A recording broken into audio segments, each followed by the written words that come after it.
तर त्याच्यामुळे असं मनात विचारलं की आता अशा मोहिमा करूया की जिथे कोणी माणूसच आपल्या आधी गेलेला असता कामा नये. कधी या शिखरांना नावं नसतात, ती कोणाच्या गावीही नसतात की ती शिखरं हिमालयात आहेत. म्हणजे त्यांना तसं फार कसं म्हणायचं की नुसतेच भटके आहेत का ज्यांना नुसतं ऐक्यू माहिती आहे, त्यांना त्याचं काय फारसं वाटत नाही. त्यांना त्यांचे प्रश्न वेगळेच असतात की ज्याची उत्तरं आमच्याकडे नकारार्थी असतात की हे केलंय का, तर नाही बाबा. मग माझ्या असं लक्षात आलं की त्या माणसाला फक्त त्या आकड्याशी किंवा त्या नावाशी मतलब आहे, त्याला बाकी गिर्यारोहणातल्या काही एंट्री अशी जाणून घ्यायची इच्छा नाही आहे. कसं आहे, समोरच्या माणसात काहीतरी कमी आहे असं तुला कळलं ना की तुला उगाचच एक आनंद होतो की कधीही डोंगराला आपल्यापेक्षा कमी लेखू नये, कारण डोंगर कुठे त्याचा इंगा दाखवेल. कारण तो अरे इतका मोठा आहे, आपलं त्याच्यासमोरचं अस्तित्व बघाल तर इतकं नगण्य आहे, आपण धुळीचा कण सुद्धा नाही डोंगरासमोर. दुसऱ्याने केलेली बरोबर आहे की नाही हे ठरवायची गट्स पाहिजेत, आणि ते गट्स ज्ञानातनंच येतात. सांगताला पाहिजे ही गाठ चुकली, सोडव, परत बांध. पण ही चुकली आहे मुळात मला कळलं तर, आणि परत बांधून ती योग्य बांधली गेली आहे की नाही हेही मला कळलं पाहिजे. पडलो म्हणजे असं बर्फाला भोग पाडून 10 फूट खाली जाऊन अडकलोय माझं नशीब. अडकलो नसतो तर आज नसतो. की मी हे बघितलं आहे की मी केलेल्या व्हॅलीत किंवा मी क्रॉस केलेल्या नाल्यांमध्ये किंवा मी गेलेल्या शिखरांवर त्याच्यानंतर डेथ्स झालेल्या मी बघितल्या. आणि जे माझ्याही बाबतीत घडूच शकलं असतं जर मी सावध नसतो तर.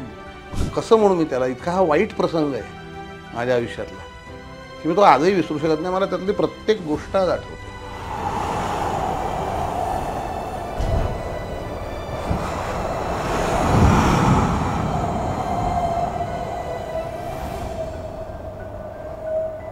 मी त्यांची पॉडकास्ट ऑब्व्हियसली सतत बघत असतो. मला वाटतं डोंगरात जाणारे सगळेच भटके त्यांची पॉडकास्ट बघत असतात. माझी अशी तुम्हाला सगळ्यांना विनंती आहे की तुमच्यापैकी ज्या कोणी असे खूप कमी असतील तुमच्यात, हेही मला माहिती आहे, ह्या चॅनलला सबस्क्राईब केलं नसेल ना तर नक्की सबस्क्राईब करा. हिमालय गिर्यारोहण हा काही एकमेव विषय नाही आहे. त्यांनी हाताळलेल्या विषयांची विविधता जर बघितलीत तर प्रत्येकाच्या आवडीचं काही ना काहीतरी तिकडे तुम्हाला 100% सापडेल, ही मी गॅरंटी देतो.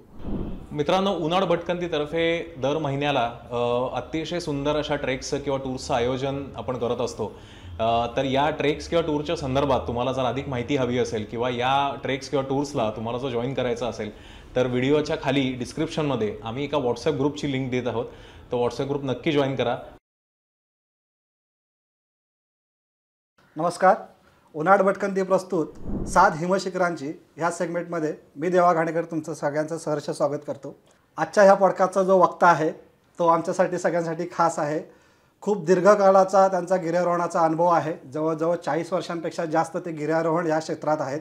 तर आजच्या ह्या पॉडकास्टचे जे वक्ते आहेत त्यांचं नाव आहे राजेश गाडगीळ. राजेश दादा नमस्कार. नमस्कार. थेट बोलायला आपण सुरुवात करूया, विषयावरती येऊया. तर तुझा इतक्या वर्षाचा जो अनुभव आहे, आपण बाकीच्या छंदांविषयी नंतर येऊ, तर आपण गिर्यारोहण जो कोर ज्याला आपण म्हणतो त्या विषयावरती येऊ. तर गिर्यारोहणाकडे म्हणजे हिमालयाकडे जेव्हा वळलास तेव्हा सह्याद्रीशी आपली कुठेतरी नाळ जोडलेली असते. बरोबर. तर ह्या दोन गोष्टींमधला फरक काय तुला वाटतो? गंमत अशी आहे की लोक हिमालयाकडे जायचा हा सुरुवातीला बऱ्याच लोकांचा दृष्टिकोनच नसतो. सह्याद्रीत बरेच वर्ष भ्रमंती करून झाली की मग लोकांना हिमालयाचे वेध लागतात. माझ्या बाबतीत थोडंसं उलटं घडलं. हिमालयात जायचंय म्हणून मला सह्याद्रीत जायची सुरुवात करावी लागली. हां, म्हणजे ती गंमत अशी होती की हिमालयात म्हणजे मी 12व्या वर्षी पहिल्यांदा गेलो. अर्थात एका चिल्ड्रन रॅमलर्स नावाची संस्था आहे. तर ती काय करते की फक्त लहान मुलं, म्हणजे आता ती संस्था नाही दुर्दैवाने कार्यरत, पण त्यावेळेला ती खूप जोशात होती आणि त्यांचं फक्त लहान मुलांसाठी ही ॲक्टिव्हिटी करण्याचा फोकस होता, जो त्या काळात दुसरी अशी संस्थाच नव्हती. आणि सुदैवाने आमच्या कॉलनीत त्यांचा 82 साली एक स्लाईड शो झाला आणि तो बघून मला असं वाटलं की आपल्याला या ठिकाणी गेलंच पाहिजे, कारण ते इतकं सुंदर होतं सगळं, तिथे चित्रण दिसत होतं ते. तर मी सुदैवाने आमच्याच कॉलनीतल्या एक उल्का खानोलकर म्हणून आहेत, त्या त्यांच्यावर लीडर म्हणून गेल्या होत्या. तर मी उल्काताईला विचारलं की मला काय वाटेल ते करून पुढच्या वर्षी तुझ्याबरोबर यायचं आहे. ती म्हणाली आम्ही असं वाटेल त्याला नेत नाही, तुला आधी आमच्यावर आधी एका प्रॅक्टिस ट्रेकला यायला लागेल आणि तिथे जर सिलेक्शन झालं तर तू आमच्यावर हिमालयात येशील. कारण तोपर्यंत माझा ट्रेकिंग बेकिंग या कशाशीच काहीही संबंध नव्हता. त्याप्रमाणे मी माथेरानच्या त्यांच्या प्रॅक्टिस ट्रेकला जानेवारी 83 गेलो आणि तिथे मी इतका म्हणजे म्हणतात असं जिद्दीला पेटून गेलो होतो की काय वाटेल ते झालं तरी मला हिमालयात जायचं आहे. की बाकी फिटनेस काय ते आता मला आता आठवत नाही, पण मी पहिला पोचलेला होतो ट्रेक संपवून, तो अख्खा माथेरानचा वनट्रीलचा त्या काळी ट्रेक करून. म्हणजे आम्ही कर्जत स्टेशनवरनं चालत चौफाट्याला आलो होतो रात्री, पहाटे चौफाट्यावरनं निघून वनट्रील चढून माथेरानला वर पोचलो होतो, अख्खं माथेरानचं पठार क्रॉस केलं आणि दस्तुरी नाकामार्गे चालत नेरळ स्टेशनला उतरलो होते. काहीतरी दुपारचे 2:30-3 वगैरे वाजले असते. तर हा सगळा एवढा एकतर तंगडतोड मी कधी आयुष्यात केलेली नव्हती आणि त्याच्याकरता काय करायला लागतं हेही मला माहिती नव्हतं. पण ते म्हटलं ना, ते असं हे एक असं ध्येय होतं की आपल्याला हिमालयात जायचं आहे आणि आपल्याला वगळलं गेलं नाही पाहिजे, सिलेक्ट झालोच पाहिजे हे. आणि मला वाटतं गिर्यारोहणातले केलेली मी एकमेव कॉम्पिटेटिव्ह वॉक असेल आत्तापर्यंतचा. त्याच्यानंतर मी मला कळलं की बाबा डोंगरांचा आणि कॉम्पिटिशनचा संबंध ठेवू नये आणि सुदैवाने त्यानंतर ते करायला लागलं नाही. असा मी पहिल्यांदा हिमालयात 83 साली गेलो. आणि एकदा कसं आहे, डोंगरांचं वेड लागलं ना की सह्याद्री आणि हिमालय ह्याच्यात अर्थात मूलभूत फरक आहेच. सह्याद्री आपल्याला सगळ्यांना माहिती आहे की ज्वालामुखीतून निर्माण झालेला पर्वत आहे, अतिशय कठीण प्रस्तर इथे सापडतो, याची रचना फार भक्कम आहे असं आपण म्हणूया. आणि म्हणून तू बघशील तेवढे सगळे किल्ले आणि लेणी इतकी वर्ष, हजारो वर्ष टिकलेले आहेत आपल्याकडे. ह्याच्या उलट हिमालय ह्याला आपण घडीचा पर्वत म्हणूया. 2 भूखंड एकमेकांना चेपत मधले प्रस्तर भाग वर येऊन किंवा भूभाग वर येऊन हा हिमालय तयार झाला आहे. त्यामुळे अनेक ठिकाणी भक्कम तर अनेक ठिकाणी अतिशय ठिसूळ अशा पद्धतीची त्याची रचना आहे. त्याच्यामुळे आणि दुसरी गोष्ट म्हणजे ना, हिमालय अजूनही वाढतोय. जर आपल्याला म्हणजे आता त्याच्या काय म्हणायचं, निरनिराळ्या पद्धतीचं भूस्खलनामुळे तेवढं पटकन लक्षात येत नाही, पण आपण हिमालयाच्या संरचनेकडे आजही जर बघितलं तर अजूनही त्या 2 टेक्टॉनिक प्लेट्स एकमेकांवर म्हणजे घर्षण करतायत आणि त्याच्यामुळे हिमालयाची उंची वाढती आहे. खरं तर काही मिलीमीटरने असेल वर्षाला, तसं सह्याद्रीचं नाही आहे. सह्याद्री आता जेवढा आहे तेवढाच आहे, उलट धूप होऊन त्याची उंची कदाचित कमीसुद्धा होत असेल. अर्थात सह्याद्रीतलं सर्वोच्च शिखर कळसुबाई 5000 फूट आणि हिमालयातल्या कुठचाही ट्रेक हा 10,000 फुटाच्या खालचा नसतो. क्लाइम्बिंग तर सोडूनच दे, ते तर 20,000 फुटाच्या घरातच जातं. त्यामुळे उंची हा मोठा फरक आहे, हवामान हा मोठा फरक आहे. सह्याद्री थोडी काळजी घेतली तर बारमाही अनुकूल हवामान मिळतं असं मला म्हणायला हरकत नाही.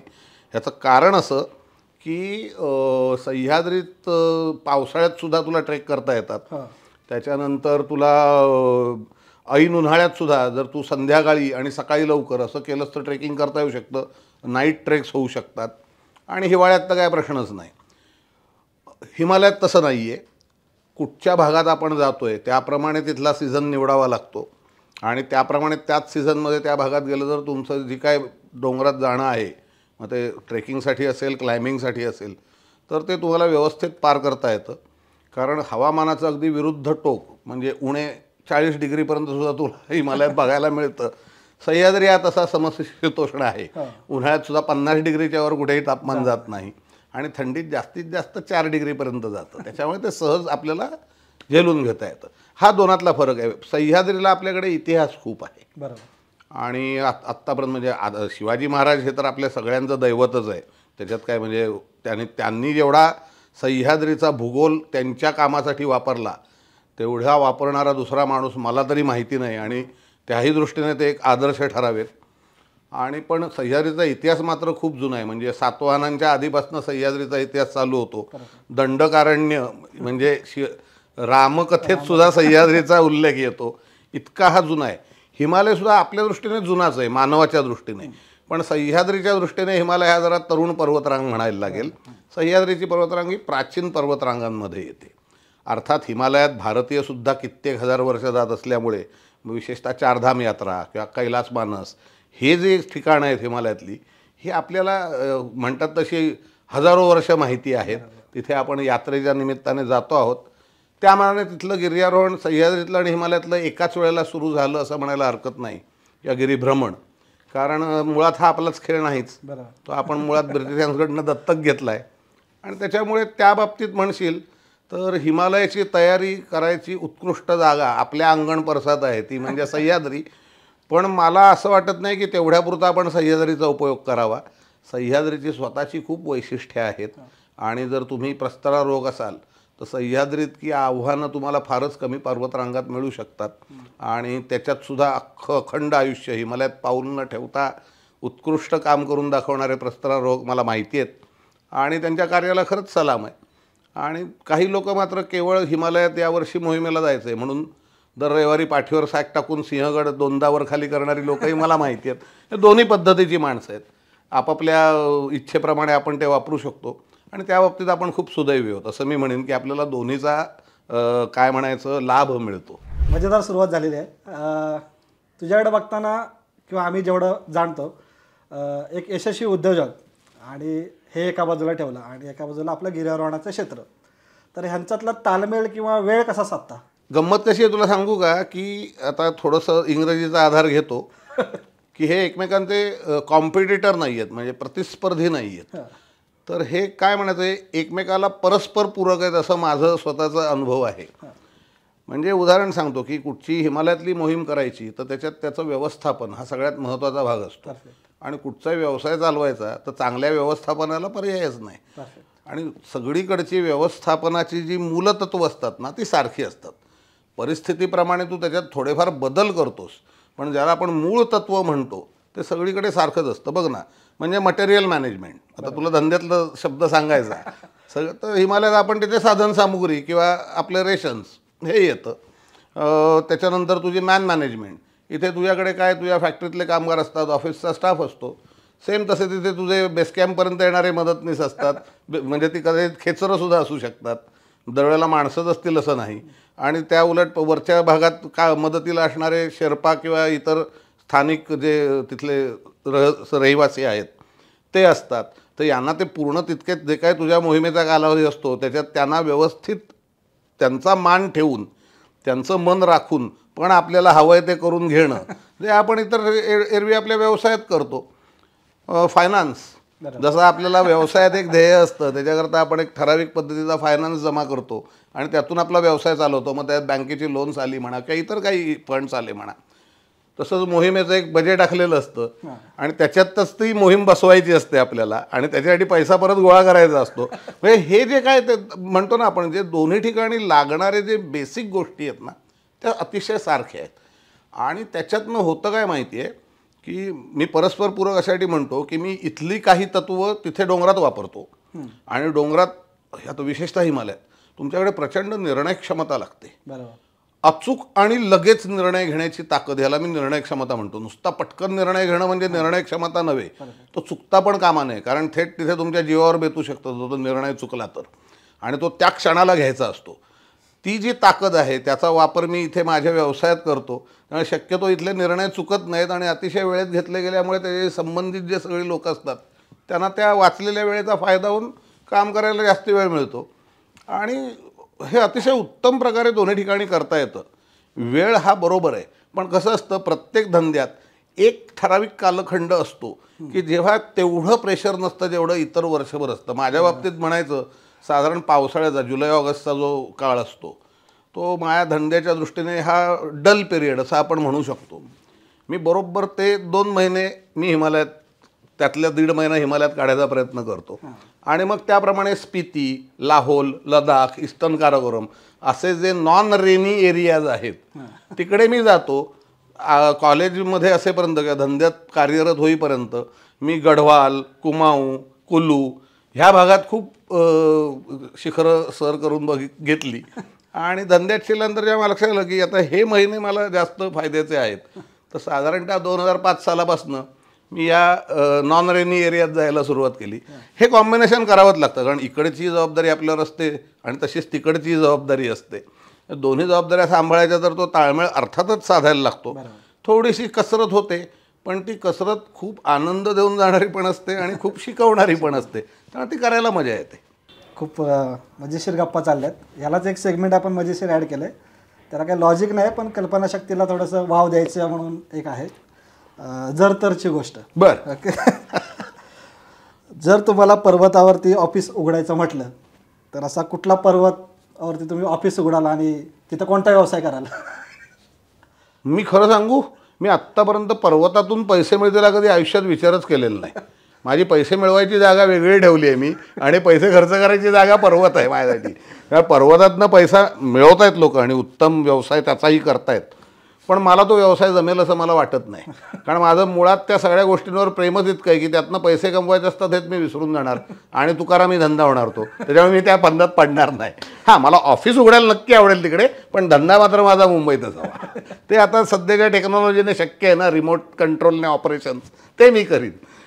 तिथे कुठचा वेगळा व्यवसाय करणार नाही, हे नक्की. जर हिमालयाने तुमच्याशी बोलायला सुरुवात केली तर तो तुम्हाला काय सांगेल? गधड्या, आता तरी नीट वाग, असं त्याचं पहिलं वाक्य असेल. आणि तो हे अर्थात म्हणेल की चांगलं आहे तुझं माझ्यावर इतकं प्रेम आहे, दरवर्षी भक्तिभावाने येतोयस. आणि खरं तर हिमालयात माझे आत्तापर्यंत वाह्यात वागायची काही हिंमत झालेली नाही आहे.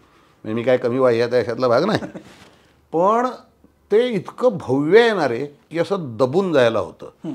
पण एका वेळेला असं म्हणजे काय म्हणायचं, सुरक्षित पण वाटतं की आपण इथे आहोत ना, आपल्याला काही नाही होणार.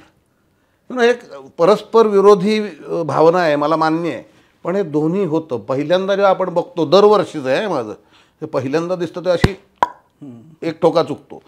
पण जसजसं मी त्या मोहिमेत पुढे पुढे जात राहतो ना, तसं रिलॅक्स व्हायला होतं की अरे कोणीतरी आता माझी काळजी घेतं इकडे, मला फार स्वतःची चिंता करायची गरज नाही, असं एक कुठेतरी तयार होतं डोक्यात. त्यामुळे मला वाटतं तो माझ्याशी बोलला तर जसं वडील मुलाशी बोलतात ना, तशाच त्या गप्पा असतील. जर तुम्हाला एखाद्या मोहिमेत एक गायक, एक शेफ आणि शेर्पा ह्या तिघांपैकी एकालाच कोणाला तरी घ्यायचं आहे मोहिमेसाठी, गायकाला घेऊन जाईन. मला कुकिंग करता येतं, त्याच्यामुळे शेफ नसला तरी मला चालतो. मला झेपेल असं आव्हान निवडीन. त्यामुळे शेर्पाची मला काय गरज आहे पण आवश्यकता नाही असं मी म्हणेन. आणि गायकाला सांगेन तुला जिथपर्यंत येतं ते तिथपर्यंत आहे, आणि आता छान मला तू गाणं ऐकव, मी क्लाइम्बिंग करून येतो. हां, त्यामुळे कंपनीसाठी गायक हा कधी माझ्या दृष्टीने फर्स्ट चॉईस असेल. भूतकाळातल्या कोणाच्या एखाद्या गिर्यारोहकाला तुम्हाला भेटायचं आहे तर शेरूला भेटायचं आहे, कारण मी त्याला कधीच विसरू शकणार नाही. कारण तो माझ्या जीवनातला कधीच काढून न टाकता येणारा घटक आहे, जरी तो आज शरीराने माझ्यावर नसला तरी. मी साधं उदाहरण सांगतो. 87 ते 95 या काळात मी 60 चढाया केल्या, आणि 95 ते 2005 या 10 वर्षात फक्त 20. It's says all. काय दुसरे लोक बरोबर ते चांगले नव्हते का? काही काही तर शेरूपेक्षा उत्तम असतील कदाचित, पण तो जो बॉन्ड होता ना, तो माझा दुसऱ्या कोणाशी कधीच झाला नाही. त्यामुळे ते म्हणजे मी लंगडा झाल्यासारखाच झालो थोडक्यात. आणि 2005 साली मग मी सोडूनच दिलं रॉक क्लाइम्बिंग, कारण मग मुलगी झाली होती तोपर्यंत, आणि सह्याद्रीचा प्रस्तर हा माझ्या कॅल्क्युलेटेड रिस्कमध्ये आता बसत नाही, त्याच्यामुळे मी ते बंद केलं. एखाद्या मोहिमेत असा आचरटपणा केलायस का जो तिथं केलायस पण घरी येऊन सांगितला नाही? बऱ्याच वेळा. नाही तर मला पुढच्या मोहिमेला जाताना भयंकर काहीतरी कृत्य करायला लागेल का. आणि कसं आहे, सुरुवातीच्या काळात हा आचरटपणा खूप झाला, आणि तो केवळ अज्ञानामुळे झाला. म्हणजे नवीन ग्लेशियरवरनं चालत जायचं, आता जरा लेखा हिडन क्रेवास असतील, पडून मरशील की. आणि जोगीन मोहिमेत 89 साली माझ्या दुसऱ्याच मोहिमेत मी तो अनुभव घेतला आहे. माझं नशीब बलवत्तर म्हणून मी आज तुझ्यासमोर बसलो आहे. मी नेहमीच सांगतो लोकांना, मी 89 सालापासून बोनस लाईफ जगतो आहे. त्या क्रिवासमध्ये ते बक्षरून होतं, आणि क्रिवास पण नव्हता, म्हणजे क्रिवासची खूप वरची आवृत्ती. तिथे पडून मी वाचणं हा फक्त आणि फक्त माझं नशीब चांगलं. स्किल, साधनसामुग्री काहीही नाही, कशालाही क्रेडिट देण्यात अर्थ नाही. केवळ नशीब होतं म्हणून मी जगलो आणि आज तुझ्यासमोर बसलेलो आहे. आणि हा आचरटपणाच होता जो आम्ही केला तो, आणि समजून केलेला होता. की एकीकडे असं बोलणं पण झालं होतं, रोपअप झालं होतं, बरोबर ना, यार जाऊ दे रे, स्पीडमध्ये फरक पडतो, चल तसेच.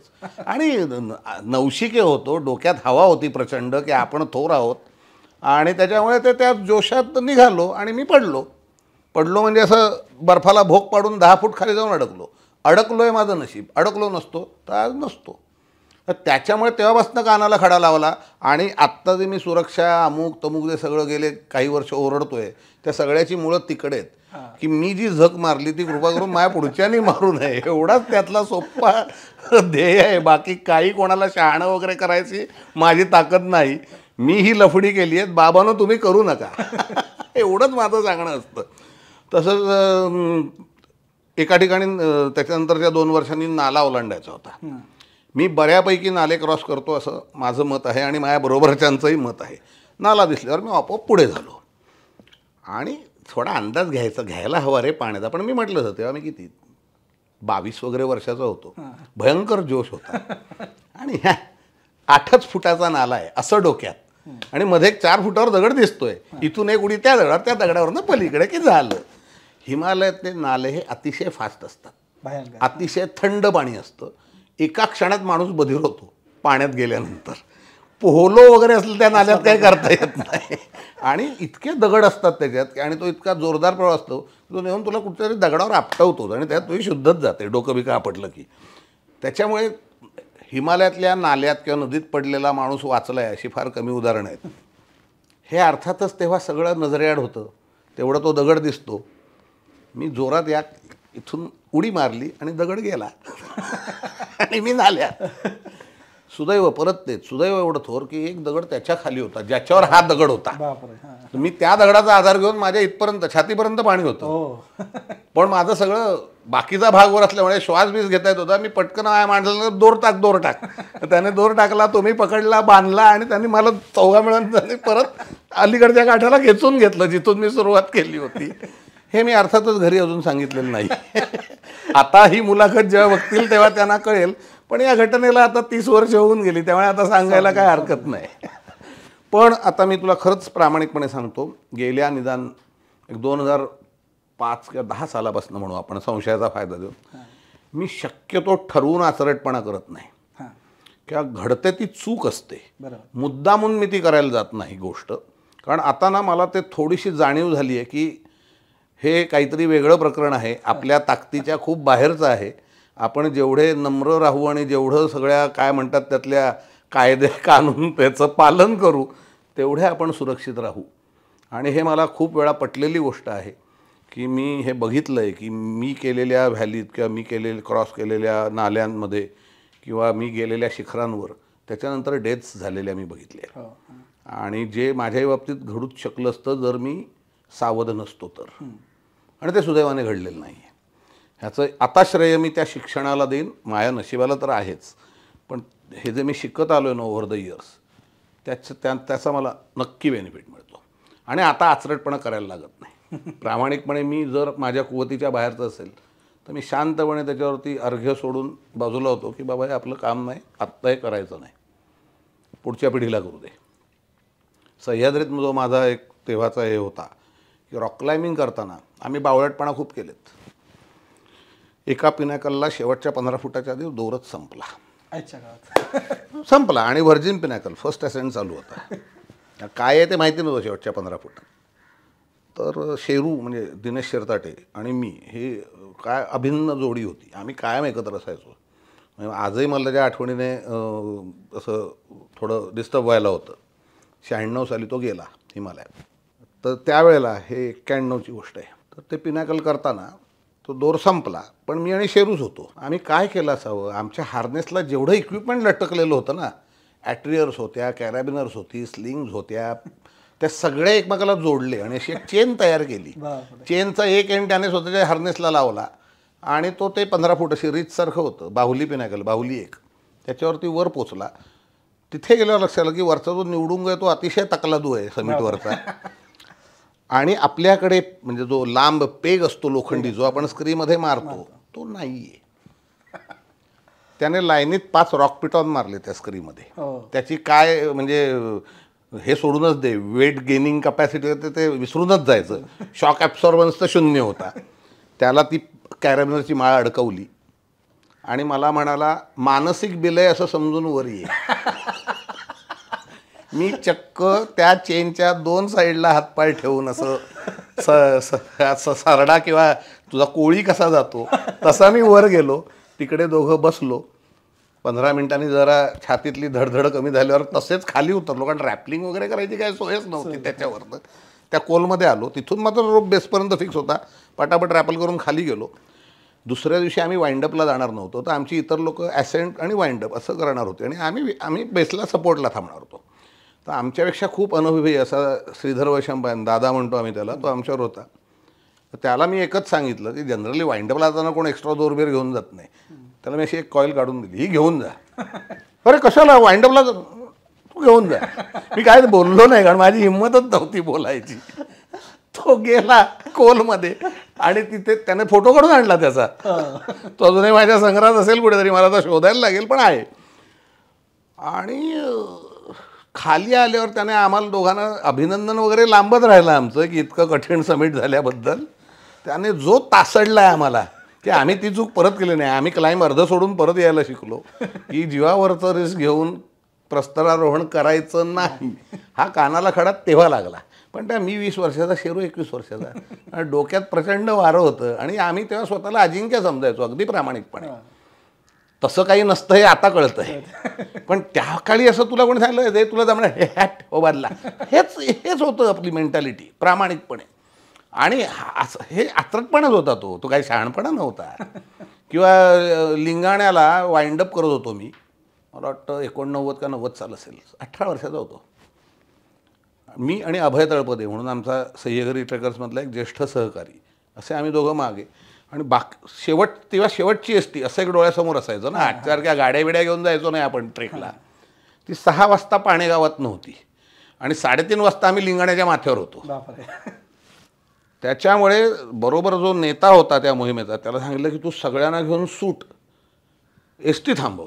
तेव्हा कंडक्टर चांगले असायचे, तू एसटीत एकदा पोचलास की तुझ्यासाठी 15, 20, 25 मिनटं पण थांबायचे. आम्ही दोघे आमचं सगळं सामान घेऊन जा गुहेतनं, काही मागे ठेवू नका, आम्ही पिनाकलवरनं थेट पाणेगावात येतो, असं करून त्यांना पाठवून दिलं. पण मला असं लक्षात आलं की जर ट्रॅडिशनल पद्धतीने वाइंडअप करत गेलो तर आपण काही वेळेत पोचत नाही. मग काय करायचं, तर मी एक उपाय केला. रोप फिक्स होता, अभयला मी खाली पहिला पाठवून द्यायचो, त्याला सांगत होतं तिथून बिलेकर. 2-3 ठिकाणी असं लक्षात आलं की हे जास्त चेंगट काम होतं आहे. त्याच्यानंतर अभय खाली पोचला की मी वरनं रोप सोडवून टाकायचो आणि क्लाइंब डाऊन करायचो फ्री. लिंगाणा हा काय टेक्निकली अवघड नाही आहे रे, म्हणजे सहज क्लाइंब डाऊन करता येतो. हे मी केलं आहे स्वतः, म्हणजे मला माहिती आहे. पण मी कोणाला तो सल्ला देणार नाही तसं कर म्हणून, कारण चुकून कुठे हातपाय घातला की एखादा होल्ड निघाला ना तर there is no second innings. पण हे आज कळतं आहे, त्यावेळेला म्हणजे ते होऊन गेलं. म्हणजे इतकं आम्ही पटकन खाली उतरलो दोघंजणं या पद्धतीमुळे, की आमची लोक गुहेत नसे ती या साईडने सामान घेऊन रिजवर यायला आणि आम्ही पिनाकल वाइंडअप करून रिजवर यायला ऑलमोस्ट एका वेळेला पोचलो आणि एकत्र पाणेगावात गेलो पुढे. पण हा बावळटपणा मी आता परत करणार नाही. आता मी ती एसटी सोडून देईन, उद्या पकडीन, मरून दे, आजची रात्र राहू इथे. पण हे तेव्हा नसायचं. त्या तू म्हणतोस ते केवळ नशिबाची साथ असल्यामुळे या सगळ्या आचरटपणातनं धडधाकट बाहेर आलो. थोडेसे फटके लागले नाही असं नाही, पण ते पचवणे इतके होते. शेरूचं निधन हा एक हाय अल्टिट्यूड सिकनेसने मी बघितलेला पहिला मृत्यू, आणि माझ्या सुदैवाने आत्तापर्यंतचा शेवटचा. पुढचं माहीत नाही भविष्य. पण त्या मोहिमेतनं आम्ही जे काही शिकलो रामजगच्या 96 साली, की त्याच्यानंतर मी माझ्याबरोबरचा एकही माणूस हाय अल्टिट्यूड सिकनेसने मरू दिलेला नाही. त्याकरता काय वाटेल ते केलं आहे, आणि हे मी खूप आटोकाट प्रयत्न करून केलं आहे. मला अभिमान आहे ते सांगायला, की माझ्या लीड शेर्पाचा जीवसुद्धा मी वाचवला आहे त्याला अल्टिट्यूड सिकनेस झालेला असताना. म्हणजे त्याच्यासाठी सगळे नियम तोडून हेलिकॉप्टरची व्यवस्था करून त्याला वेळेत हॉस्पिटलमध्ये पोचवला. आणि तिथल्या डॉक्टरांनी सांगितलं हा अजून 8 तास उशिरा आला असता तर हा काही जगला नसता. हे मला असं खूप वाटतं की हे कुठेतरी शेरूवरनं मला मदत करतो आहे हे सगळं करायला, आणि त्याच्यामुळे हे मला जमतं आहे. तेव्हा ते नियम तोडायचे म्हणजे डायरेक्ट जेल होण्याची शक्यता होती. सुदैवाने न्यायाधीश किंवा ते एअरफोर्सवाले हे सगळे समजूतदार असल्यामुळे ती वेळ माझ्यावर आली नाही, पण येऊ शकली असती. पण त्याहीपेक्षा त्याचा जीव वाचवणं हे तेव्हा महत्त्वाचं होतं, आणि ते मी करू शकलो कारण ते मी शिकलो होतो शेरूच्या वेळेला. त्याला अर्थातच वाचवण्याचं इतकं ज्ञान तेव्हा आमच्याकडे नव्हतं, किंवा त्याला ते होतं आहे हे कळायचंच ज्ञान आम्हाला नव्हतं. माझी जेमतेम 5वी वगैरे मोहीम असेल. आणि तोपर्यंत सांगू शकता? हां, प्रसंग म्हणजे आम्ही लास्ट कॅम्पला होतो, सेकंड लास्ट कॅम्पला, आणि बर्फाचं वादळ सुरू झालं. त्यामुळे 4 दिवस एका जागी बसून होतो. बरं, त्याच्या आधी मी ॲक्लिमटायझेशन करता त्याच्यावरती सगळे जाऊन आलेलो होतो 2-2, 3-3 वेळा. त्यामुळे कोणाला अल्टिट्यूड सिकनेस होईल हे डोक्यातच नव्हतं. आणि त्या कॅम्पवर एका जागी 4 दिवस अडकून पडायला लागलं, आणि बर्फवृष्टी होत असल्यामुळे शारीरिक विधी सोडून टेंटच्या बाहेर गेलोच नाही आम्ही 4 दिवसात. सगळे आखडलेले होते. आणि 4थ्या दिवशी संध्याकाळी जरा बर्फवृष्टी कमी झाल्यावर आता जरा काहीतरी प्रॉपर स्वयंपाक करूया, तर पाणी लागेल. आणि तोपर्यंत पाणी पुरवून पित होतो, कारण ते जवळजवळ 300 मीटर लांब होतं. तिथे जायचं कसं बर्फ पडत असताना. म्हणून ते अगदी मिनिमम वापरायचं की कमीत कमी दिवसातनं एकदाच जायला लागेल टाईप. तर शेरू म्हणाला चल मला बसून कंटाळा आला आहे, मी जाऊन पाणी घेऊन येतो. तो पाणी घ्यायला गेला, त्याने व्यवस्थित पाणी भरलं 5 लिटरचा कॅन. तो कॅन घेऊन तो व्यवस्थित परत आला टेंटपाशी. आमच्याचे 2 टेंट होते. मी पुढच्या साईडच्या टेंटमध्ये किचन मांडलं होतं. त्याने माझ्यासमोर तो पाण्याचा कॅन ठेवला आणि म्हणाला आता चहा व्हायला किती वेळ लागेल. म्हटलं एक कमीत कमी 15-20 मिनटं तरी लागतील ना, ते थंड पाणी तापायला वेळ पाहिजे तेवढा. मग तोपर्यंत मी माझ्या टेंटमध्ये बसतो. झालं की हाक मार. म्हणजे आमच्या इथे शेजारीच होते आणि नुसते हात लांब करून एकमेकाला कप बीप पास करायचो आणि किचनची जबाबदारी माझ्याकडे होती. मी माझ्या टेंटमध्ये मग स्लिपिंग बॅगवर मजा करतो. चहा झाला की हाक मार. म्हटलं ओके. असं म्हणून तो 2 टेंटच्या मध्ये गेला आणि तिकडे पडला. अच्छा. बरं, टेंट माझा मागच्या साईडने बंद होता, त्यामुळे आमच्या टेंटमध्ये आम्ही दोघं होता, आम्हाला कळलं नाही. त्याच्या टेंटमध्ये जो मकरंद पेंडसे म्हणून आमचा मित्र होता, त्याने त्याच्या टेंटची जीप बंद केली होती वाऱ्याने बर्फात येऊ नये म्हणून. त्यामुळे त्याला कळलं नाही आणि हा मऊ बर्फावर पडल्यामुळे आवाज झाला नाही. आणि काहीतरी बराच वेळ शेरू काय येत नाही म्हणून मकरंदने चेनवून बघितलं तर शेरू टेंटच्या समोर आडवा पडलेला होता. मग त्याने आमच्या नावाने बॉम्ब केली. त्या आम्हाला कळलं. मला वाटतं तो कॅन माझ्यासमोर ठेवून माझ्याशी बोलून आम्हाला तो सापडायला मध्ये जास्तीत जास्त 4 ते 5 मिनिटाचा काळ गेला असेल, त्याच्यापेक्षा गेलेला नाही. त्या 5 मिनिटात त्याचा जीव गेलेला होता. 5 मिनिटापूर्वी तो माझ्याशी हे सगळं बोलून गेला होता आणि 5व्या मिनिटाला तो माणूस आमच्यात नव्हता. तेव्हा ते इतका वाईट अनुभव घेतला आहे की ते संध्याकाळी काहीतरी दुपारी 2-2:30च्या सुमाराला घटना घडली. मी तिथून धावत खाली उतरलो. सगळेच आम्ही, म्हणजे शेरूला तिथेच ठेवला होता कारण त्याला उचलून आणण्यासारखी आमची तिघांची परिस्थितीच नव्हती. कारण त्या भुसभुशीत बर्फामुळे तो सगळा रस्त्याची वाट लागलेली होती. आम्हालाच कसं बसं ठेचकाळत पडत झडत खाली यायला मिळालं. त्याला घेऊन येणं तर it was next to impossible technically. रात्रभर कसा बसा तिथे झोपलो. त्या काळी दारच्याहून आमच्या बेस कॅम्पपर्यंत चालत जायला लागायचं. 3 दिवसाचा रस्ता होता. तो मी धावत काही तासात केला उलट्या दिशेला. एका ट्रकला हात केला. केलांग हे जे डिस्ट्रिक्ट प्लेस आहे लाहूलचं, तिकडे गेलो. 10 पोलिसांचं पोलीस स्टेशन होतं फक्त, जिल्ह्याचं पोलीस स्टेशन. आणि सिनियर इन्स्पेक्टर असं आपण म्हणतो, तो नुसता PI हा त्याचा इंचार्ज. तिथे पोचेपर्यंत मला संध्याकाळ झाली आणि तो घरी गेला होता. आणि 2 हवालदार दर्जाची लोक रात्रीचं आहे म्हणून नाईट ड्युटीला तिथे हजर होते. बाकीचे 8 जण आपापल्या घरी होते. मी त्यांना हे सगळं सांगायला सुरुवात केल्यावर त्यांचा पहिला प्रश्न होता की आमच्या हद्दीत आहे का. तर हो आहे. दुसरा प्रश्न, तुला कसं माहिती. तर मी तिथे होतो. थांब म्हणाला, आता काही बोलू नकोस. त्याने शांतपणे लॉकअपचा दरवाजा उघडला. म्हणाला इथे राहा, सकाळी सिनियर आले की बघू काय करायचं ते. मी ती रात्र पोलीस लॉकअपमध्ये काढलेली आहे. पण आता ही गंमतच अशी आहे की मी लॉकअपमध्ये होतो पण त्यांनी मला ब्लँकेट दिलं, उशी दिली, चादर दिली, टॉयलेटची व्यवस्था केली. म्हणजे असं काय मला ते हॉटेल आणि लॉकअप याच्यात काय फार फरक त्यावेळेला तरी जाणवला नाही. पण गज दिसले की कळायचं आपण कुठे आहोत ते. आणि तो सिनियर सकाळी आरामात 10 वाजता वगैरे आला. कारण ते केलांग इतकं शांत जागा होती त्या काळी की काय फारसं पोलीस त्यांना काम नव्हतं. तो आल्यावर त्याने बघितलं एक शहरी वाटणारा माणूस जेलमध्ये बसला आहे. काय झालं. मग मला बाहेर काढला. मग मी त्याला सगळी कथा सांगितली. मग तो FIR नोंद झाली. म्हटलं मला निदान त्याच्या घरी कळवायचं हो, मला एक फोन करू द्या. मग त्या माझ्या घरी लँडलाईन होता. तर मी त्यांचा फोन वापरून माझ्या घरी फोन केला की आई असं असं झालं आहे, आता मुंबईतलं तू सांभाळ. 1-2 जणं आपल्या संस्थांच्या म्हणजे मकरंदमुळे वगैरे लोक निरोप दे की मदतीला लागेल, पैसे पण लागतील आणि माणूसबळ पण लागेल. ते तिकडे ती चक्र चालू झाली मुंबईत. मी इथे पोलिसांना बरोबर घेऊन परत उलटा तिथे गेलो. हे सगळं घडेपर्यंत 4 दिवस गेले मध्ये. मी परत बेस कॅम्पला पोचेपर्यंत. तोपर्यंत मकरंद आणि अनिल जोशी बसून होते बेस कॅम्पला, कारण ते काहीच करू शकत नव्हते. 2घंच जणं काय करणार. मग त्याच्यानंतर पोलिसांना जेव्हा कळलं तो कुठे, तेव्हा पोलिसांनी सांगितलं तुम्हीच खाली घेऊन या. त्याप्रमाणे आम्हीच खाली घेऊन आलो. बरं, तिथे ॲम्ब्युलन्ससुद्धा नव्हती. आम्ही त्याला ॲम्बॅसेडर गाडीच्या डिकीतनं आणलं आहे पोस्टमार्टमसाठी. ह्या इतका कसं म्हणू मी त्याला, इतका हा वाईट प्रसंग आहे माझ्या आयुष्यातला की मी तो आजही विसरू शकत नाही. मला त्यातली प्रत्येक गोष्ट आज आठवते. इतर गोष्टी कशा इतकी वर्ष झालीत म्हणून आपल्या स्मरणात न जातात, ही गोष्ट. पण तुला गंमत सांगतो, ती दुसरी बाजू अशी आहे की पोस्टमार्टम वगैरे झालं. आम्ही त्याच्या कुटुंबाशी बोललो फोनवर की आता पुढे काय करायचं. तुम्ही तर कोण म्हणजे त्याच्या घरच्या कोणाची परिस्थिती नव्हती तिथपर्यंत यायची. त्याला वडील नव्हते, आई म्हातारी होती आणि भाऊ फिजिकली तेवढा त्यावेळी स्ट्रॉंग नव्हता. त्याच्या आईने मला काय सांगावं, राजेश तो तुझा भाऊच होता रे, तूच कर पुढचं सगळं, फक्त अस्थिकलश घेऊन ये आमच्यासाठी. आणि काय पोलिसांना काय हवंय ते मी इथून फॅक्सने पाठवते, काय जी काय परवानगी अमुक ढमुक जे काय त्यांना हवं असेल ते. आजही ते माझ्या कुटुंबातली लोक आहेत. आता आई राहिलेलं नाही, पण भावाशी आजही माझा संपर्क आहे. इतकी वर्ष होऊन सुद्धा की एरवी मी त्यांना जेमतेम ओळखत होतो रे, म्हणजे भावाला वगैरे तर म्हणजे नुसती तोंड ओळख होती, याचा भाऊ, दॅट्स ऑल. आईला ऑब्व्हियसली ओळखत होतो, तिच्या हात 10 वेळा जेवलो होतो. पण हे माझ्यासाठी खूप शिकवून गेलं काहीतरी, की आपला ना आपल्या बरोबरच्या सहकार्याशी खूप जवळीक असते, पण आपण त्याच्या घरच्यांना इतके ओळखत नसतो. समजा शेरूच्या आईची आणि माझी ओळख नसती, कारण अनिल जोशीच्या घरातला कोणालाही मी ओळखत नव्हतो.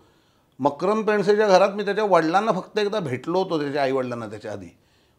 असं काही नातं जुडलेलं नव्हतं. मी हा विचार नेहमी करतो की शेरूची आजी ह्या दोघातलं कोणी असतं तर काय झालं असतं. म्हणजे कोणाचं जसं होऊ नये, घाणेरडं आहे, पण त्याच्यानंतर मी ही काळजी घ्यायला लागलो की फक्त तू देवा मायावर आलाय म्हणजे संपलं नाही, तर देवाच्या घरी कोण असतं, मला त्यांना पण भेटायचं आहे, मला त्यांच्याशी पण संबंध ठेवायचे. आणि ते जर माझ्या कुटुंबासारखं झालं तरच देवा माझ्याबरोबर येणार याच्या पुढे, नाही तर देवा माझ्याबरोबर येणार नाही, तो कितीही चांगला असू दे गिर्यारोहक. हे मी मायापुरतं ठरवून टाकलं. त्यामुळे आजही आम्ही आजही जातो ते मित्र म्हणून जातो, प्रचंड भांडतो एकमेकात, उरावर बसण्या इतके भांडतो, पण परत येतो तेही मित्र म्हणून येतो. आणि परत येतानाच पुढच्या वर्षी काय करायचं त्याचे प्लॅन चालू झालेले असतात. आय बिलीव्ह की हे सुद्धा गिर्यारोहणातलंच मिळालं मला. आता तुम्हाला वाईट प्रसंग सांगायला सांगितलास, पण त्यातनं काही वाईटातनंही चांगलं निघतो असं आपण जे म्हणतो ना, तसं हे त्यातनं निघालेलं चांगलं आहे असं मी म्हणेन. हिमालयांमध्ये अनेक मोहिमा केल्या, जशी मॉन्टो आहे, रेले एक्सपिडिशन्स आहेत. याच्यामध्ये काही समिट झालेले पीक पण केलेत, काही व्हर्जिन क्लाइंब पण. करेक्ट. ह्या दोन मधला फरक तुम्ही कसा सांगू शकता? सांगतो ना. आता काय आहे, मी साधारण 95 सालापर्यंत अगदी म्हणता येईल, 95 हे वॉटरशेड इयर आहे माझ्या माउंटेनिअरिंगमधलं. 95पर्यंत केलेली बहुसंख्य शिखरं, म्हणजे 94 सालापर्यंत ही आधी कोणी ना कोणीतरी चढलेलं असायचं. त्यामुळे त्याचा संपूर्ण रस्ता माहिती असायचा, त्या माणसांकडनं माहिती किंवा त्यांचे लेख, त्यांचे रिपोर्ट हे वाचून साधारण किती कॅम्प लागतात, कुठे लागतात, एका कॅम्पपासून दुसऱ्या कॅम्पपर्यंत जाताना काय अडचणी आहेत, कुठे दोर लावावा लागतो, कुठचा मार्ग आहे, त्याच्यात येणाऱ्या अडचणी काय आहेत, ह्या सगळ्याची माहिती आमच्याकडे इथे जाताना तयार असायची. तिथे वातावरणामुळे किंवा इतर काही घडामोडींमुळे थोडेफार बदल व्हायचे, पण साधारणतः 90% त्यांचा जो काय अनुभव असायचा तो आमच्या उपयोगाला यायचा असं मी म्हणेन. 95 साली मी माझी पहिली एक्सप्लोरेटरी एक्सपिडिशन केली, ती अर्थात हायब्रिड म्हणायला लागेल. कारण तिथे कसं होतं, एक्सपिडिशनच्या बेस कॅम्प हा आमच्या अगदी वर्दळीच्या ट्रेक रूटवर होता आणि त्याच्यानंतर आम्ही तो सोडून आजूबाजूच्या खोऱ्यांमध्ये जाऊन तिथली शिखरं चढणार होतो. पण कायम आम्ही आमच्या बेस कॅम्पच्या एका ठराविक अंतरात असल्यामुळे सतत त्या जाणाऱ्या येणाऱ्यांचं आम्हाला मदत मिळणं हे शक्य होतं, पण ती पीक मात्र झालेली नव्हती. त्याच्यामुळे त्याचे रस्ते शोधणं, ती करणं वगैरे सगळं आमचं आम्हाला करायला लागलं. हे साधारणतः 2004-05 सालापर्यंत चाललं. 2005 साली असा निर्णय घेतला की आता आपल्याला पुरेसा अनुभव आला आहे, कारण 88 साली मी मोहिमांना सुरुवात केली आणि 2005 म्हणजे ऑलमोस्ट 17-18 वर्ष होत आली होती. त्याच्यामुळे तेवढा कॉन्फिडन्स लेवल वर गेलेली होती आणि स्किलसेट वाढलेला होता. तर त्याच्यामुळे असं मनात विचारलं की आता अशा मोहिमा करूया की जिथे कोणी माणूसच आपल्या आधी गेलेला असता कामा नये. आणि त्याप्रमाणे पहिली आम्ही इंडो अमेरिकन जॉईंट एक्सपिडिशन केली 2005 साली. खूप अनुभवी लोक माझ्यावर होती, त्यांचा मला उपयोग झाला. म्हणजे माझ्यापेक्षा जास्त अनुभव असलेले लोक त्या मोहिमेत माझ्याबरोबर होती आणि त्यामुळे त्यांच्या मदतीने जे मला माहिती नव्हतं ते मला शिकता आलं. आणि आम्ही 4 व्हर्जिन म्हणजे 4 फर्स्ट असेंट त्या व्हॅलीतले केले आणि त्या व्हॅलीत गेलेली आमची पहिली माउंटेनिअरिंग एक्सपिडिशन होती. आणि त्यातनं जो काय आनंद मिळाला ना, कारण प्रत्येक शिखराचा मार्ग तिकडे जाऊन ठरवायचा, तो प्रत्येकाला मॅपच्या फीचर्सशी जुळेल असंच नाही, कारण मॅप्स बनले ते 1930च्या काळात, मध्ये जवळजवळ 100 वर्षाचा काळ आता गेला आहे. त्याच्यामुळे तिथली फीचर्स काही बदललेली आहेत, काही पडझडीमुळे नष्ट झालेली आहेत, काही नव्याने तयार झालेली आहेत. आणि स्नो कंडिशन्स तर सतत डे टू डे बेसिसवर बदलत असतात.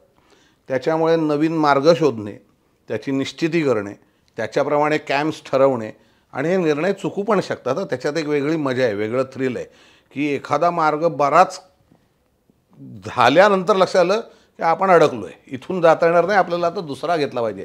मग ते सगळं वाइंडअप करून परत यायचं आणि दुसऱ्या मार्गाने प्रयत्न करायचा. अर्थात हे अनुभवाने ह्या चुका कमी होत जातात, पण अजिबात बंद होतात असं मला वाटत नाही. मी आत्ता मोंटोला म्हणजे 23 साली तो अनुभव घेतला आहे की आपण अजूनही म्हणजे डोंगर आपल्याला नक्कीच फसवू शकतो, तो आपल्यापेक्षा खूप मोठा आहे. तर त्याच्यामुळे काय होतं, ह्या एक्सपिडिशनमधनं मिळणारा आनंद जो असतो, कधी या शिखरांना नावं नसतात, ती कोणाच्या गावीही नसतात की ती शिखरं हिमालयात आहेत. म्हणजे त्यांना तसं फार कसं म्हणायचं की गिर्यारोहण क्षेत्रातल्या माणसांना याचं महत्त्व खूप कळतं, पण ज्याला आपण लेमॅन म्हणतो किंवा इतर जे सर्वसामान्य नुसतेच भटके आहेत का ज्यांना नुसतं ऐक्यू माहिती आहे, त्यांना त्याचं काय फारसं वाटत नाही. त्यांना त्यांचे प्रश्न वेगळेच असतात की ज्याची उत्तरं आमच्याकडे नकारार्थी असतात. हे केलं आहे का, तर नाही बाबा का. आता पूर्वी मी त्याच्यावरती असं हिरिरीने चर्चा करायचो की हे कसं जास्त कठीण आहे वगैरे. मग माझ्या असं लक्षात आलं की त्या माणसाला फक्त त्या आकड्याशी किंवा त्या नावाशी मतलब आहे, त्याला बाकी गिर्यारोहणातल्या काही एंट्री अशीच जाणून घ्यायची इच्छा नाही आहे. मी आता सांगून टाकतो की ते खूप उंच आहे, मला झेपत नाही. हे सगळ्यात सोपं उत्तर आहे. त्याही माणसाला बरं वाटतं. कसं आहे, समोरच्या माणसात काहीतरी कमी आहे असं तुला कळलं ना की तुला उगाचच एक आनंद होतो, तो त्या माणसाला मिळतो. आणि तो मला छळत नसल्यामुळे माझ्या डोक्यावरचा ताप गेला म्हणून मी पण आनंदी होतो. तर दोघंही खुश होते, त्यात विन विन सिच्युएशन आहे. अशी एखादी मोहीम आहे का ज्या मोहिमेमध्ये तुम्हाला खूप शिकायला मिळालं आणि त्याचा खूप भविष्यात फायदा झाला तुमच्या जीवनावरती? मी तुला खरं सांगू, प्रत्येक मोहीम आपल्याला काहीतरी शिकवत असते आणि हे केवळ बोलायचं वाक्य नाही. मी आत्ता जे शेवटची रेले मोहीम केली सप्टेंबर 24मध्ये, त्याच्यातही आम्ही दणकट काहीतरी शिकलो आहे. म्हणजे समिट कॅम्पपर्यंत जाणं हा आटोकाट प्रयत्नांचा भाग होता. अतिशय म्हणजे म्हणतात तसे सगळी स्किल्स आणि स्टॅमिना पणाला लावून आम्ही समिट कॅम्प लावला. त्याच्यानंतरची पहिली 2 समिट ही इतक्या सहजगत्या झाली की आम्ही कॅज्युअल झालो रे एकदम की हे किरकोळ आहे. आणि जे मुख्य रेले समिट होतं तिकडे जाताना जो तोंडातून फेस निघाला आहे की त्याचं वर्णन न केलेलंच चांगलं. ज्यांना रस असेल त्यांनी माझा रिपोर्ट वाचा. पण तेव्हा परत एकदा कानाला आणि हा परत लावलेला खडा आहे. आपण हे सतत काही काही चुका करतो, त्यातली चूक आहे की कधीही डोंगराला आपल्यापेक्षा कमी लेखू नये, कारण डोंगर कुठे त्याचा इंगा दाखवेल.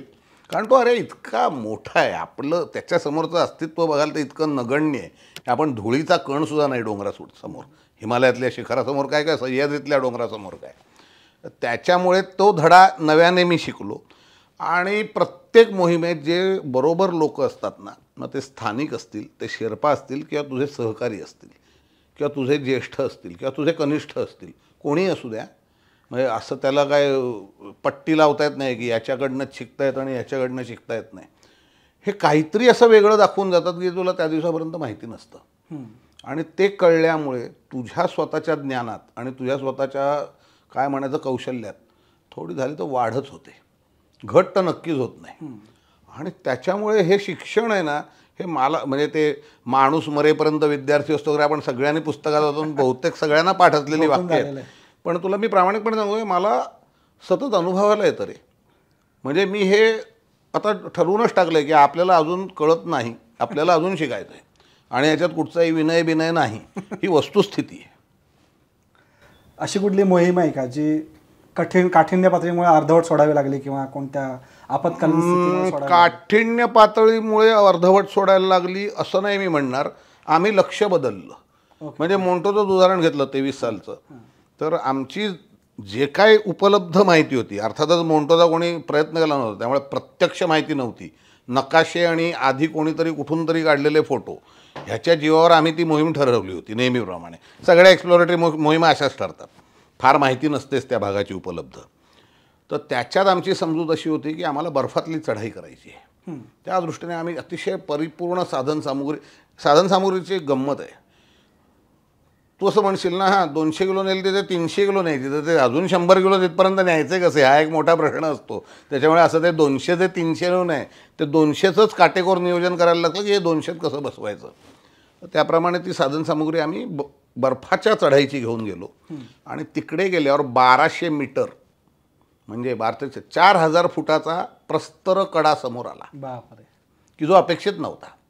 आमच्याकडे जी काय प्रस्तरारोहणाची साधनसामग्री होती ती जेमतेम 400-500 फुटांना पुरेल इतकीच होती. त्यामुळे तिथे स्पॉट डिसिजन घ्यायला लागला की मोंटोचा नाद या मोहिमेत तरी सोडायला हवा, जमणे शक्य नाही. डावीकडच्या डोंगर रांगेवर थोंगमेत कांगरी नावाचं 6000 मीटरपेक्षा जास्त उंचीचं दुसरं व्हर्जिन शिखर होतं आणि त्याचा 70% रूट आम्हाला कॅम्पवरून दिसत होता की जो बर्फाचा होता. म्हणजे निदान शेवटचे दिसत नाही आहेत 200-300 मीटर, हरकत नाही, खालचे सगळे 1000-1200 मीटर दिसतात आणि ते बर्फात आहेत.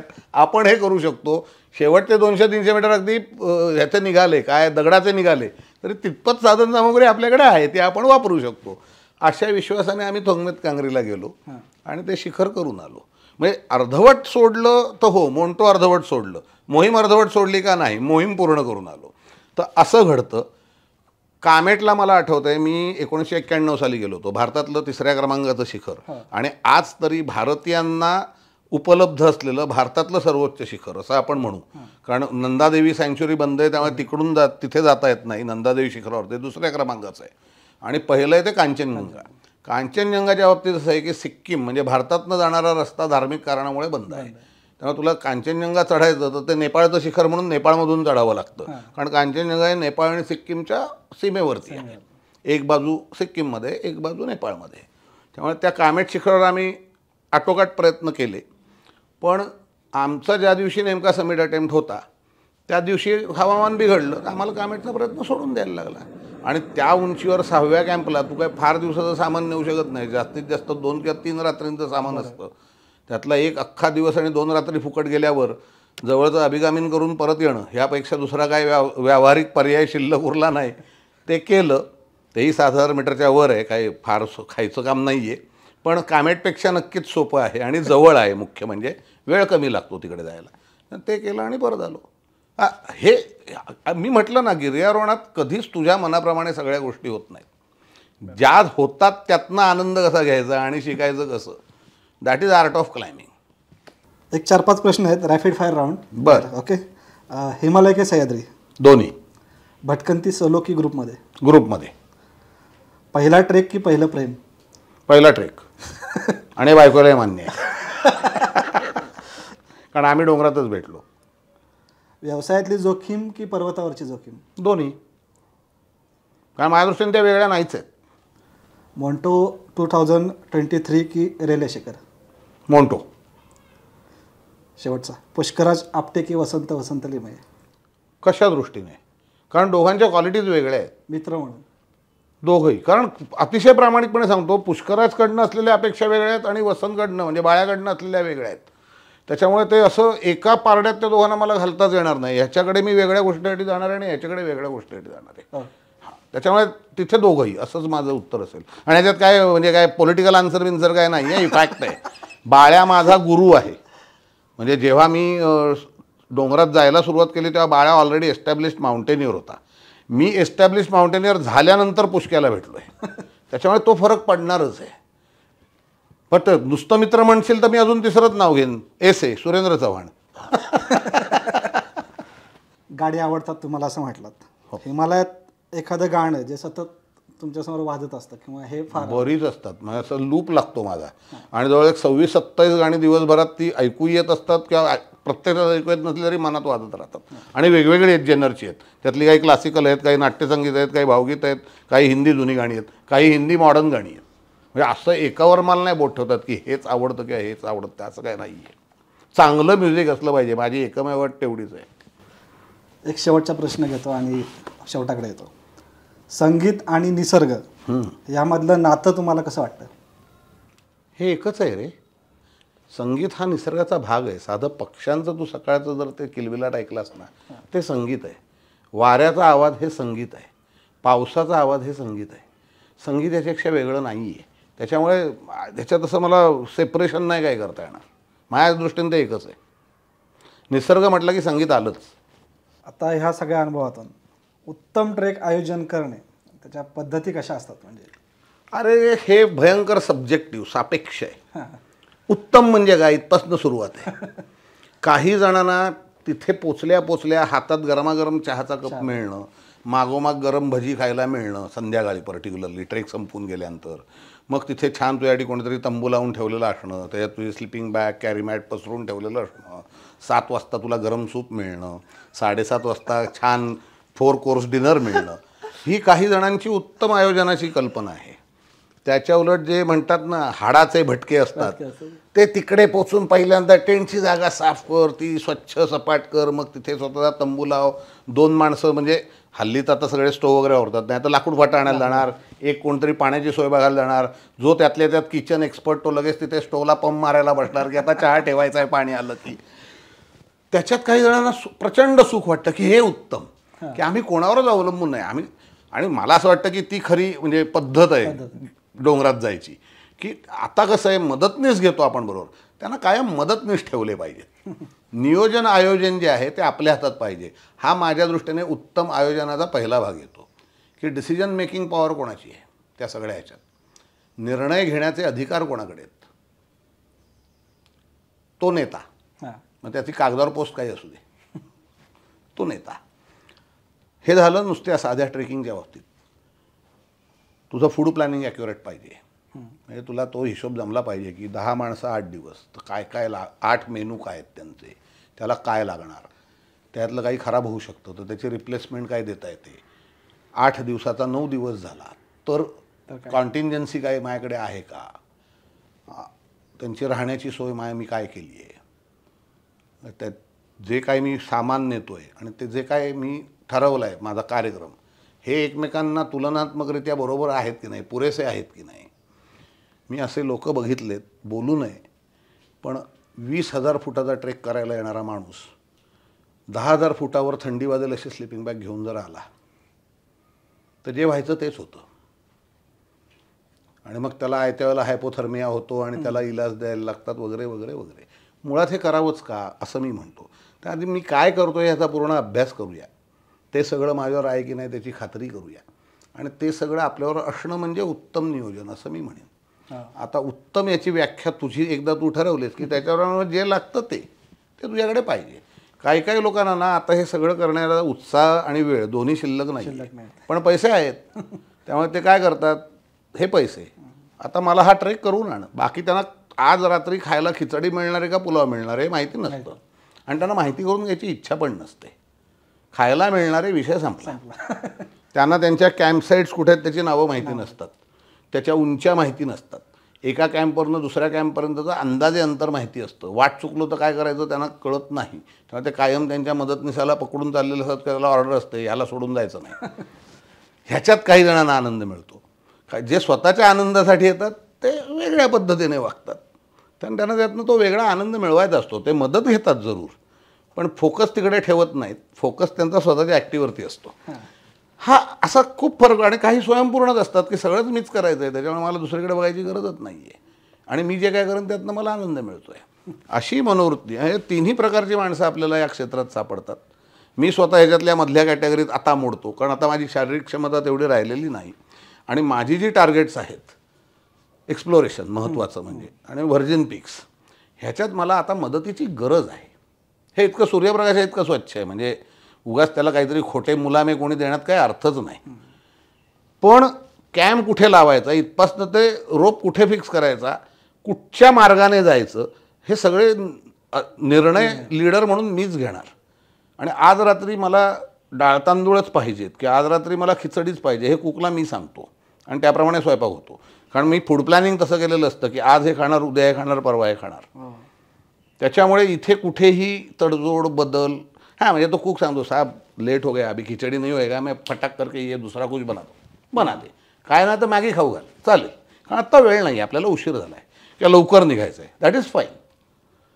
त्यांनी सल्ले देणं, मार्गदर्शन करणं हे सगळं मान्य आहे. निर्णय त्यांनी नाही घ्यायचा आहे माझ्यासाठी की मी खिचडी सांगितल्यानंतर त्याने आणून मॅगीची प्लेट हातात नाही ठेवता कामा. इतक्या साध्या गोष्टीत नाही चालू होतं. ह्याला कोणी हुकुमशाही म्हणत असेल तर माझा नाईलाज आहे, पण मी गंमत अशी बघितली आहे, 10 वर्ष डोंगरात जाऊन येऊनसुद्धा अजून साधा स्टोव न पेटवता येणारी माणसं मला माहिती आहेत, which I believe is not correct. अरे सर्व्हायवलची वेळेला तर काय करणार आहेस तू, माती खाऊन का जगणार आहेस, अन्न आहे बरोबर, ते शिजवता तर यायला हवं तुला. होय, अशा गोष्टी आहेत किंवा दोर. मला फक्त जुमारिंग आणि रॅपलिंग एवढी 2च टेक्निक येतात, कारण मी कायम फिक्स रोपवरच जगतो. मोठमोठी शिखरं सर गेली आहेत, पण मला तू दोर बांधायला सांग, मी बावसळतो, कारण मी तो कधी बांधलेला नसतो. मला बांधलेला रोप वापरायची सवय आहे. असेही प्रकार होतात. मग ते उत्तम नियोजन त्या एजन्सीचं म्हणायला लागेल, तुझं नाही. बरोबर आहे की नाही? तू ते प्रत्येक गोष्ट तूच कर असं माझं म्हणणं नाही, पण ती तुला माहिती पाहिजे. दुसऱ्याने केलेली बरोबर आहे की नाही हे ठरवायची गट्स पाहिजेत, आणि ते गट्स ज्ञानातनंच येतात. सांगताला पाहिजे, ही गाठ चुकली, सोडव, परत बांध. पण ही चुकली आहे मुळात मला कळलं तर, आणि परत बांधून ती योग्य बांधली गेली आहे की नाही हेही मला कळलं पाहिजे.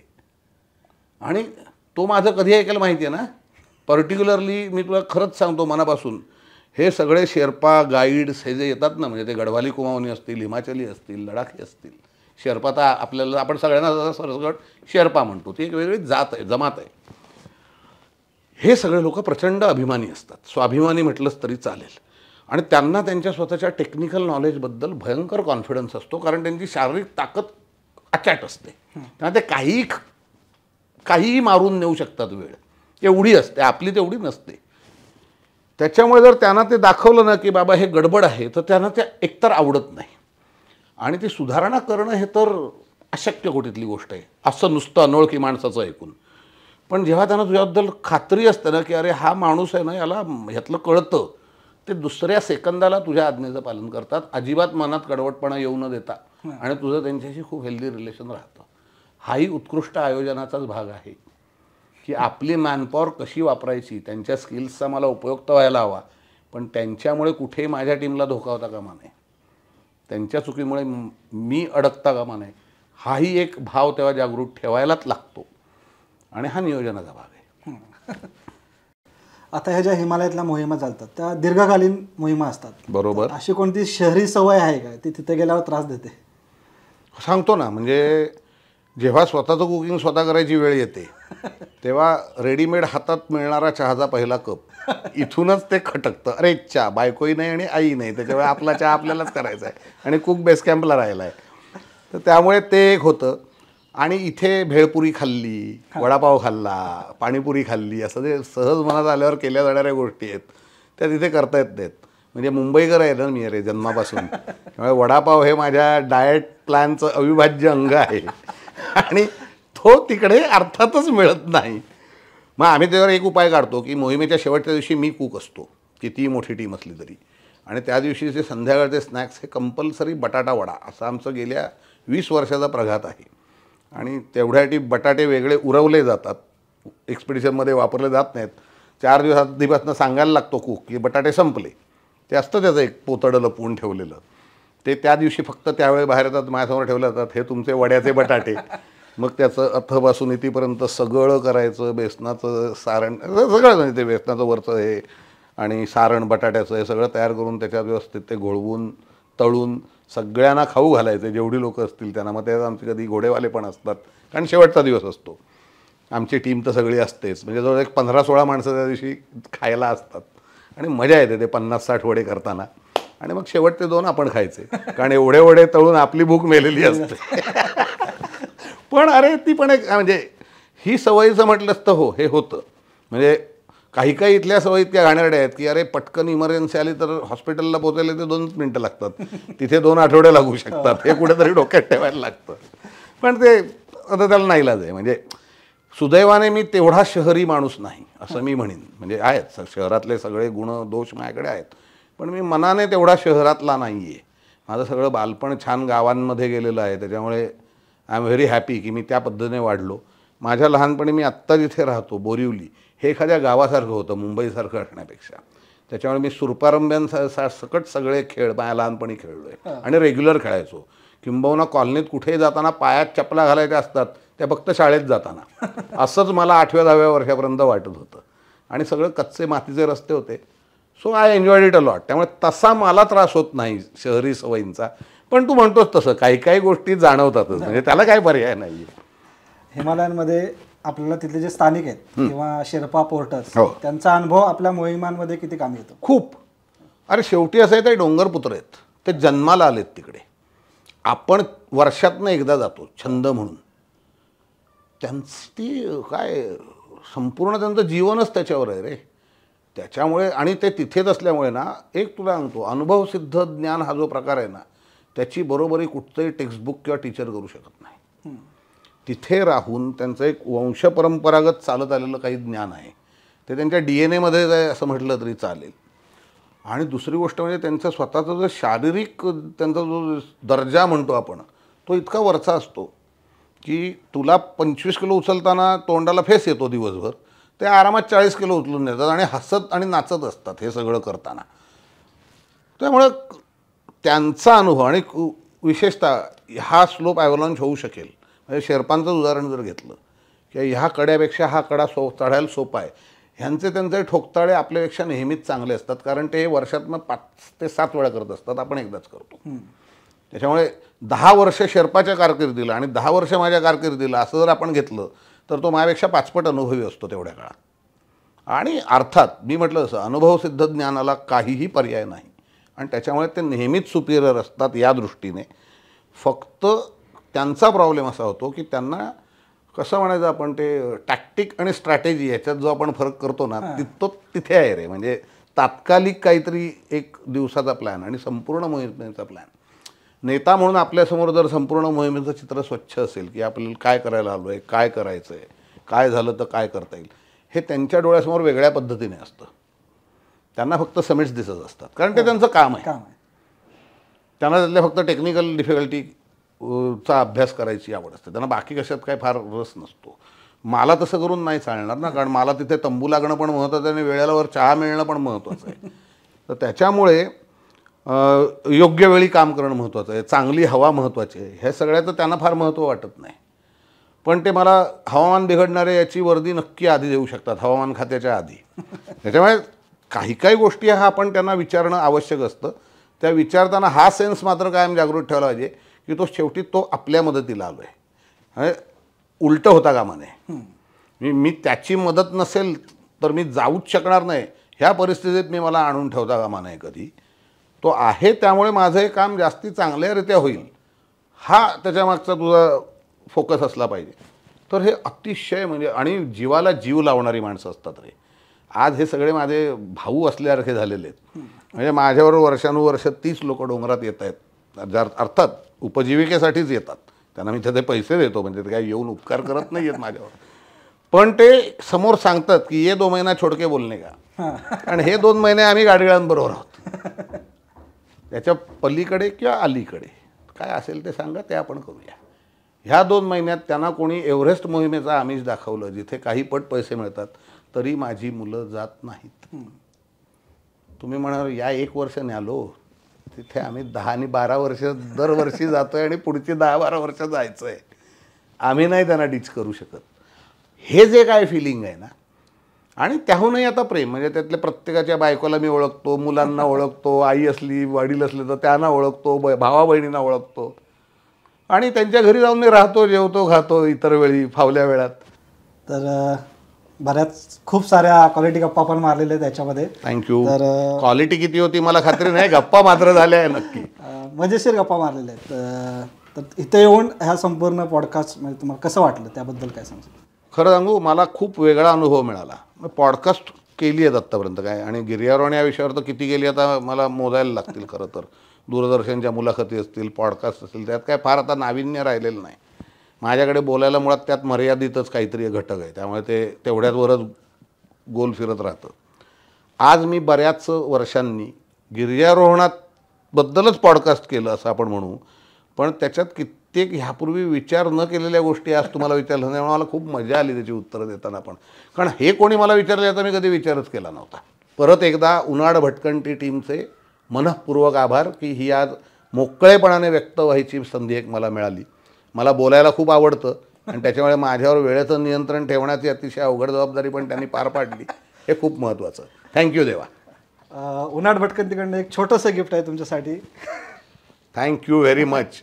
हे मी याला काय म्हणतो माहिती आहे ना, आता हे अनुषंगिक फायदे अशा खात्यात हे येतं.